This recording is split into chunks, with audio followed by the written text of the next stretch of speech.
रूस में हड़कंप, लूना 25 के गिरने की खबर।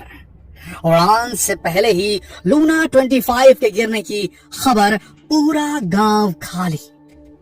लूना 25 को लॉन्च करने के पहले ही आई खबर, कहां गिरने वाला है रॉकेट बूस्टर।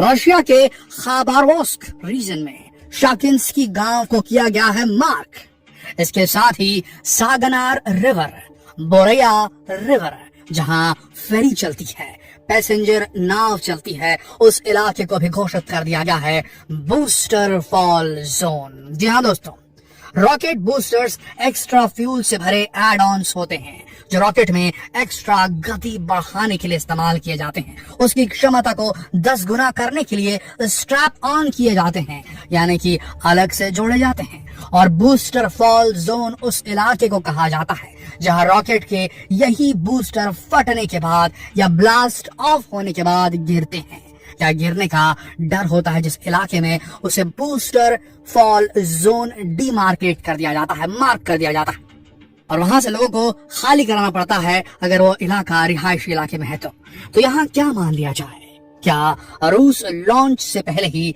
लूना 25 मिशन की फेलियर की तैयारी में लग गया है? क्या आपने कभी यह खबर सुनी कि श्री हरिकोटा, जहां से इसरो ज्यादातर रॉकेट लॉन्च करता है, उसके आसपास के गांवों शहरों को खाली कराया गया हो? कभी सुना है आपने ऐसा? क्या रूस लूना 25 मिशन को लेकर कॉन्फिडेंट नहीं है, या चंद्रयान 3 को बीट करने के लिए, उसे हराने के लिए इतना उतावला है कि ज्यादा से ज्यादा फ्यूल, ज्यादा से ज्यादा बूस्टर लगाकर जितनी क्षमता नहीं उससे ज्यादा शक्ति एक्सट्रैक्ट करने की कोशिश कर रहा है सोयूज 21B रॉकेट से, जो कि विध्वंसक हो सकता है? दोस्तों, क्या जरूरत से ज्यादा फ्यूल भरना रॉकेट को एक चलता फिरता बम नहीं बना देगा जिसके मिस डायरेक्टेड होकर दिशा से भटक कर गिरने का डर अब रूस को भी सताने लगा है? दोस्तों, चंद्रयान 3 को हराने के लिए कह लीजिए या चंद्रमा पर पहले होने की रेस में आगे बढ़ने के लिए कह लीजिए, इस चक्कर में कहीं रूस अपने ही देश में तबाही तो नहीं मचा देगा। ऐसा हुआ तो ऑलरेडी बगावत से लड़ रहे पुतिन, दुनिया भर के सैंक्शंस झेल रहा रूस और खत्म होते रशियन राजकीय खजाने के साथ एक और विफलता हाथ लग सकती है पुतिन के, उसकी ताबूत पर आखिरी कील साबित हो सकती है। स्ट्रैप ऑन बूस्टर्स छोड़िए, फर्स्ट स्टेज के बूस्टर्स भी छोड़ दीजिए, रॉसकॉस्मोस ने चंद्रयान को पछाड़ने और एक और अंतरिक्ष उपलब्धि में अव्वल आने की इतनी उतावलता दिखाई कि सोयूज के 3 चरणों के इंजन के बावजूद उसमें एक और इंजन, खतरनाक फ्यूल से भरा एक और स्टेज फ्रिगाट भी ऐड कर दिया है। फ्रिगाट अपने आप में एक बूस्टर नहीं बल्कि एक पूरा इंजन मान के चलिए।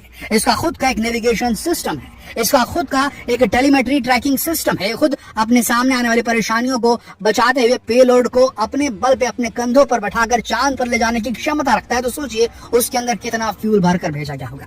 ये फ्रिगाट एक 4th स्टेज के रूप में अटैच होता है दोस्तों सोयूज रॉकेट्स में, और ये ही वो ताकतवर हिस्सा है जो लूना 25 मिशन को सीधे एक ही ब्लास्ट ऑफ में धरती के ऑर्बिट से भी बाहर निकालेगा और सीधे चांद के ऑर्बिट में, चांद के गुरुत्वाकर्षण वाले इलाके में एंटर करा देगा और लॉन्च के सिर्फ 5 दिन में लूनर कैप्चर अचीव कर लेगा, लूनर ऑर्बिट में सेट हो जाएगा।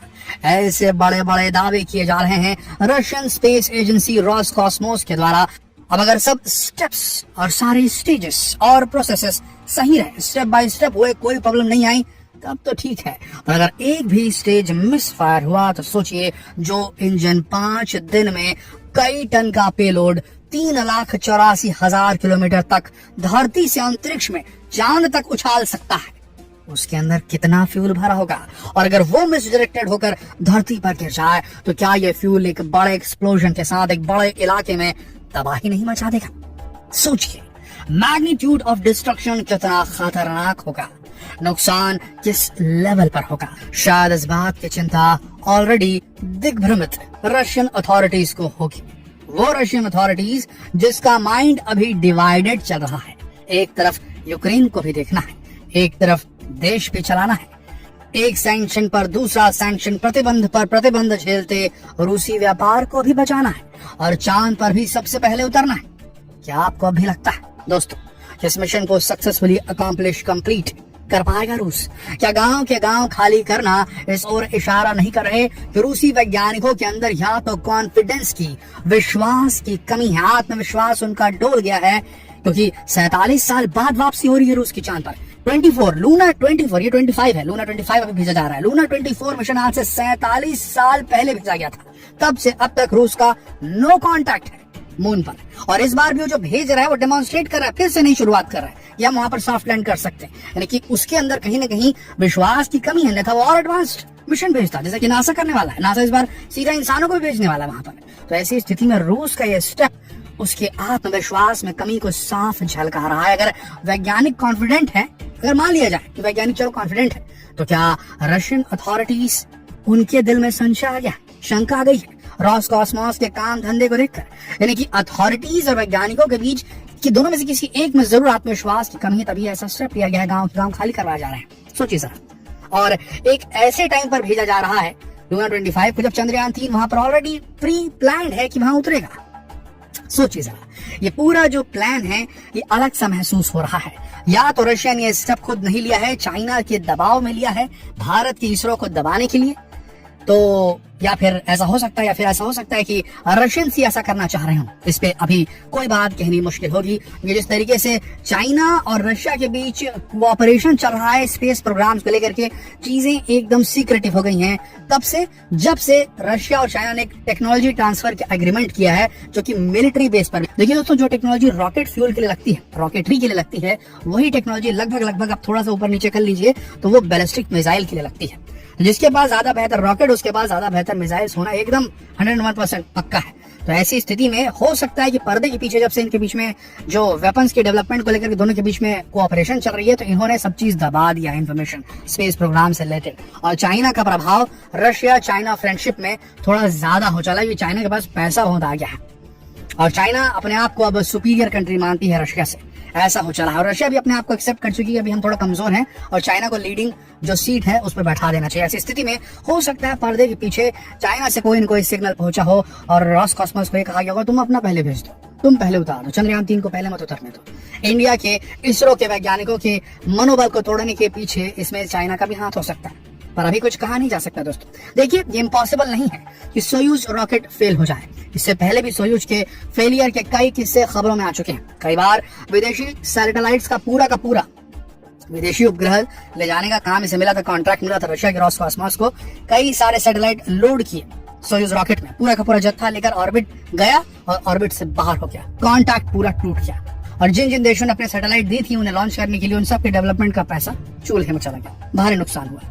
और इधर जिस तरीके से इसरो के वैज्ञानिकों का कॉन्फिडेंस बोल रहा है, उनके चेहरों की मुस्कान बता रही है कि वो कितने कॉन्फिडेंट हैं। लूना 25 मिशन आने के बावजूद भी इसरो के चीफ ने कॉन्फिडेंट बयान दिया है और उस बयान में छिपा है वो राज जिसके माध्यम से इसरो जो है वो चंद्रयान 3 को सबसे पहले उतारेगा और लूना 25 पर चढ़ जाएगा। क्या है वो राज, जानने के लिए बने रहिए हमारे इस चैनल के साथ।